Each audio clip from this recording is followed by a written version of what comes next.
gefokus. Kom ons gaan kyk 'n bietjie nou na hoe die dinge op die grond gebeur.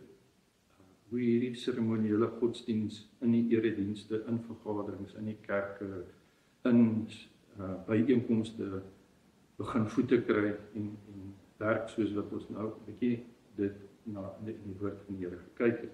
Ek wil vir julle in hierdie gedeelte praat oor die Bybel wat 'n seremoniële boek word. Die Bybel self word 'n seremonie soos die kerk. In die geestelikheid van superapostels. Daai woord superapostel is Paulus se woord. Kom ons kyk 'n bietjie hoe gee hy vir ons leiding in die verskil tussen die Bybel as die openbaring van Jesus Christus, die woord van God, en die Bybel as 'n boek van spirituele belewennisse en seremonies. Ek lees vir uit 2 Korinte 11 waar hy hierdie spesifieke saak net so aanspreek. 2 Korinte 11, ek lees vir vers 4 en 5. Want as iemand 'n ander Jesus verkondig wat ons nie verkondig het nie, of julle ontvang 'n ander gees wat julle nie ontvang het nie, of 'n ander evangelie wat julle nie aanvaar het nie, verdra julle dit gereedlik.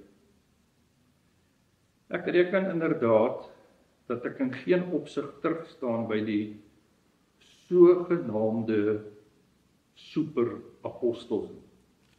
Dan begin hy die saak voer tussen die verskil tussen superapostels en gewone apostels soos hy. Vers 16 sê hy, ek sê weer, laat niemand my as 'n dwaas beskou nie. Dit wil sê iemand wat geestelik onkundig is, geestelik nie op 'n hoë vlak is, geestelik wat nie in 'n diep innige vlak met God is nie. Of anders, aanvaar my nou as 'n dwaas, dat ek ook so 'n bietjie kan spot. Hy is sarkasties, uiters sarkasties en sê, ek kan ook doen wat julle doen. Wat ek nou gaan sê, sê ek nie soos die Here dit sou doen nie, maar soos 'n dwaas in my vertroue op my eie gespot. Hy sê, wat ek nou vir julle in hierdie gedeelte wat ons as die Bybel ken, gaan vertel. Dis nie iets wat julle moet doen nie, want dis nie die Here wat sê mens moet dit doen nie. Ek gaan nou spog en groot praat soos superapostel. Aangesien daar baie is wat volgens menslike standaarde oor iets spog, sal ek dan maar oor iets spog. Want julle verdra dit mos graag dwaase mense, al is julle so verstandig. Want julle verdra dit as iemand van julle slawe maak, as iemand julle uitsout, as iemand julle misbruik, as iemand hooghartig optree en julle in die gesig slaan. Ek sê dit tot my skande dat ek te swak is daarvoor. Hy is sarkasties en sê, hierdie tipe spiritualiteit wat aan julle bedien word, deur geestelike leiers, maak julle slawe. Nou moet weer onthou van Passies woord slawe. Hoekom? En dan gee hy vir u 'n baie mooi beskrywing, ek wil u uitnooi om dit te gaan lees in hoofstuk 11 in 2 Korinte, en die saak klink so.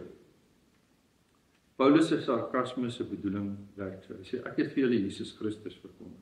Ek wil niks anders wees as om sy lyding, kruising, sterwe en opstanding te preek, sodat julle in vereniging met Jesus as mense in die hemel, heilig en reg voor God kan lief hê en in God se liefde kan leef nie. Ek het nie oor myself gepraat nie. Ek het nie oor my eie vroomheid gepraat nie. Ek het nie oor my bekering. Hy praat nooit in sy evangelie bediening oor sy sogenaamde Damaskus ervaring nie. Want dis 'n roeping tot apostel, was nie vroomheid nie. Hy praat nie oor hoeveel hy vir Jesus gedoen het nie. En dan sê hy vir hulle, as julle wil praat oor wat jy alles vir Jesus doen, ek kan, en dan sê hy sarkasties, ek het meer as jy vir Jesus gedoen. En dan vertel hy wat hy alles vir Jesus gedoen het, bedoelende, julle dink as julle vertel wat jy vir Jesus doen, hoe jy Jesus aanbid. En dan hoofstuk 12 kom hy, wat se gesigte jy van Jesus kry, wat openbarings, dan is jy beter, jy dink jy is beter, om 'n superapostel te wees. Bedoelende, jy maak van jou spirituele ervarings wat jy vir Jesus doen of voel of dink, maak jy die aandryfkrag van die kerk. En hierdie spirituele belewennisse is totaal dwaasheid. Die kerk word gelei in die woord van God deur Christus te openbaar. En daarom is die Bybel nie 'n boek van spirituele belewennisse nie. Dis nie hoe Paulus dinge beleef het. Paulus dinge gesien het, wat sy visioene hy gehad het, dit gaan oor Jesus Christus, en die prediking van Jesus Christus.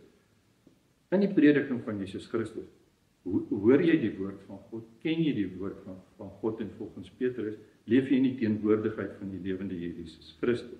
As jy dit nie doen, as hierdie 'n boek word van die apostelse belewenis van die opstanding, die superapostelse werk vir Jesus, die geestelike diepte wat met Jesus belewe word,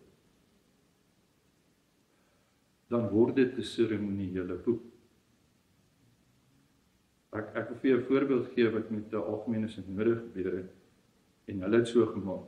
Gesê ons gaan nou oor hierdie groot etiese sake van selfde geslag verhoudings praat, en daarom terwyl ons die hele vergadering hou, moet ons elke oue Bybel, 'n oop Bybel, die hele tyd voor hom oophou terwyl ons daaroor praat. En toe eindig die vergadering met die oop Bybel so. Ons loop ons vas in die Bybel, ons kry niks in die Bybel, die Here gee ons nie leiding in die Bybel nie, en ons moet nou luister na mense, ons moet nie oor mense praat nie, ons moet met mense praat. Kom ons luister na mense se ervarings van hierdie saak, kom ons luister na mense se belewennisse, en as ons klaar na die mense se ervarings en belewennisse geluister het, dan loop ons so vas in die Bybel, dat ons niks meer uit die Bybel kan kry nie, en dan besluit ons, elkeen se ervaring is 'n spirituele belewenis. Wat vir jou sonde is 'n ander mens se spirituele liefde vir Jesus, en wat vir hulle spirituele belewenis is nou skielik, is jy nou weer op 'n sondaar wat nie liefde het en begrip nie. Kan jy sien wat gebeur? Die Bybel word oopgemaak, hy lê oop, maar dit word 'n seremonie. 'n Boek met blaaie wat 'n seremoniese hele simbool word, waarin ons intussen lig, helderheid en wysheid gaan soek by ons ervarings en spirituele belewennisse, soos Paulus gesê het, as jy dit doen, is jy dwaas. So. Spirituele godsdienst. Jy moet nie kyk net na die kers nie. En terwyl die kersie brand, word die inhoud van die Bybel voorgehou as spirituele belewenis.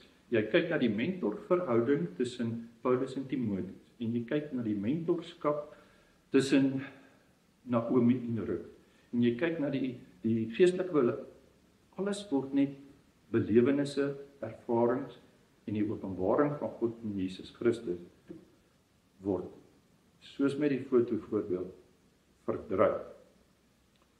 Soos die Jode wat gesê het, as ek die Torah, die wet op my kop, met 'n blokkie dra en op my hand, dan leef ek volgens die woord van die Here.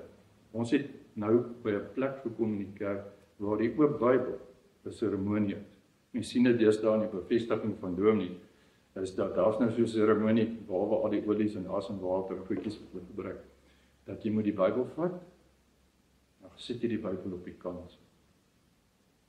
Seremonie, dis nie klim op die kansel, preek die woord van die Here. Kom ons maak van die Bybel 'n seremoniële boek van ons geestelike belewenis. Dis nie eg nie, dis nie geloof nie. Paulus se sarkasme sê, dis dwaasheid.